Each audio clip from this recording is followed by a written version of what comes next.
Hi. അപ്പോൾ ഇന്നൊരു നെത്തോലി പീര ഉണ്ടാക്കുന്നത് നോക്കാം. അപ്പം ഞാൻ നന്നായിട്ട് നെത്തോലി കഴുകി വൃത്തിയാക്കി വെച്ചിട്ടുണ്ട്.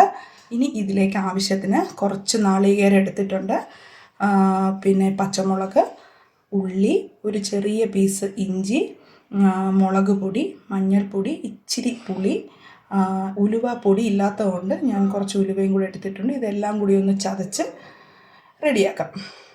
ചതച്ചെടുത്തിട്ടുണ്ട്. ഇത്രയും മതി, ഇത്രയും അരഞ്ഞാൽ മതി. ഇനി നമുക്ക് ഇതിലോട്ട് തട്ടിക്കൊടുക്കാം. ഇതിലോട്ട് ഇട്ട് കൊടുക്കാം.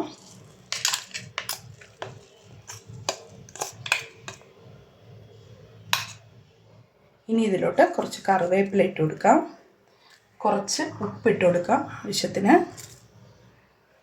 എന്നിട്ട് നന്നായിട്ടൊന്ന് തിരുമിയെടുക്കാം. ഇനി നമുക്ക് ഇതിലോട്ട് ആവശ്യത്തിന് ഒരു ഇച്ചിരി വെള്ളവും കൂടെ ഒഴിച്ചു കൊടുക്കാം.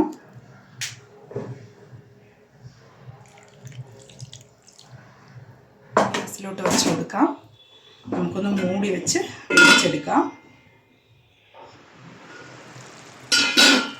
ഒന്ന് ഇളക്കിയിട്ട് കൊടുക്കാം.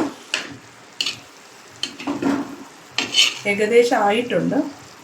ഒരു മിനിറ്റും കൂടി ഇരുന്നിട്ട് നോക്കാം.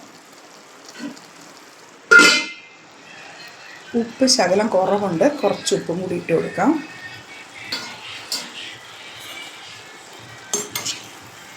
റെഡി ആയിട്ടുണ്ട്. നമുക്ക് ലാസ്റ്റ് കുറച്ച് വെളിച്ചെണ്ണയും കൂടി ഒഴിച്ചു കൊടുക്കാം.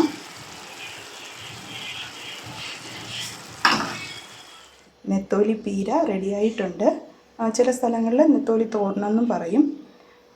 അപ്പോൾ എല്ലാവർക്കും ഇഷ്ടപ്പെട്ടു എന്ന് വിചാരിക്കുന്നു. ഇഷ്ടപ്പെട്ട എല്ലാവരും ഒന്ന് സപ്പോർട്ട് ചെയ്യണേ. ബായ്.